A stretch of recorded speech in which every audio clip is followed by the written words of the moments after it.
China ने करारा जवाब दिया अमेरिका के स्टेबल कॉइन्स को, एक मास्टर स्ट्रोक खेला है। इस वीडियो को एंड तक ज़रूर देखिएगा।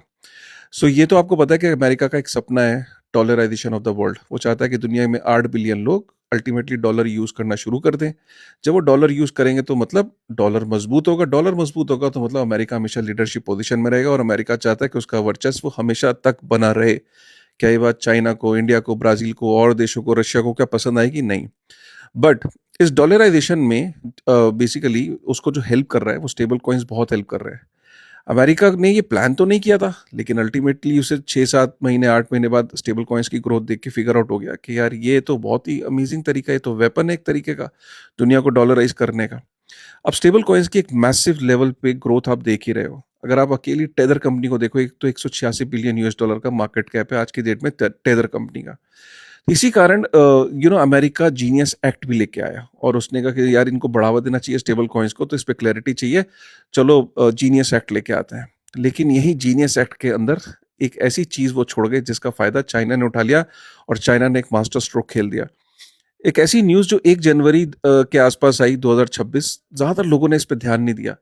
बट ये ऐसी न्यूज़ है कि ये गेम बदल के रख देगी स्टेबल कॉइन मार्केट की। चाइना ने क्या करा? चाइना ने देखा कि ये जो टेदर है या बाकी स्टेबल कॉइन कंपनीज़ हैं जो यूएस के अंदर US dollar backed stable coins companies जो हैं, ये जितनी इनकी मार्केट कैप है उतना ही उनके पास ट्रेजरीज़ है।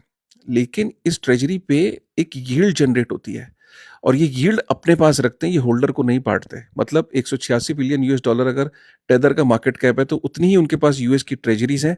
उन ट्रेजरीज पे 7 साढ़े 7 बिलियन यूएस डॉलर का एक यील्ड जनरेट होती है, लेकिन वो अपनी पॉकेट में रख लेते हैं, होल्डर्स को नहीं बांटते।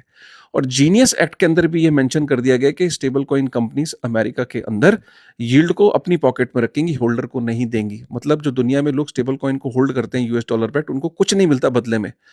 अब चाइना ने जैसे ही ये देखा, चाइना ने अनाउंसमेंट कर दी 1 जनवरी 2026 के आसपास कि भैया जो डिजिटल युआन को होल्ड करेगा उसे 0.35% का यील्ड मिलेगा। एक तरफ अमेरिका का स्टेबल कॉइन और एक तरफ डिजिटल युआन जो कह रहा है कि मेरे को यूज करो, मैं तुम्हें यील्ड दूंगा। तो गाइस आप देख रहे हो चाइना ने क्या मास्टर स्ट्रोक खेला है। अमेरिका इसको क्यों यील्ड को नहीं बांट रहा था? क्योंकि अमेरिका के बैंक्स को थ्रेट है। क्योंकि अमेरिका में अगर स्टेबल कॉइन्स पे यील्ड मिलने लग गई तो अमेरिका के बैंक्स कंगाल हो जाएंगे, क्योंकि लोग वहां से पैसा निकाल के स्टेबल कॉइन्स में डालना शुरू कर देंगे और अमेरिका के अंदर बैंकिंग इंडस्ट्री क्रैश कर जाएगी। तो अमेरिका के लिए करना ये बहुत मुश्किल है। आगे भी चाहे चाइना कर दे, लेकिन अमेरिका के लिए करना बहुत मुश्किल है। और चाइना की वैसे भी बहुत सारी कंट्रीज ने देनदारी दे रही है, लोन देने हैं। 73 कंट्रीज तो ऐसी हैं जो स्ट्रगल कर रही हैं। तो क्या वो डिजिटल युआन को यूज करने से मना कर देंगी? जबकि ऊपर से उसको यूज करने पे यील्ड भी मिल रही है, होल्ड करने पे यील्ड भी मिल रही है। तो आने वाला टाइम बहुत इंटरेस्टिंग है और चाइना का ये मास्टर स्ट्रोक है स्टेबल कॉइन्स में।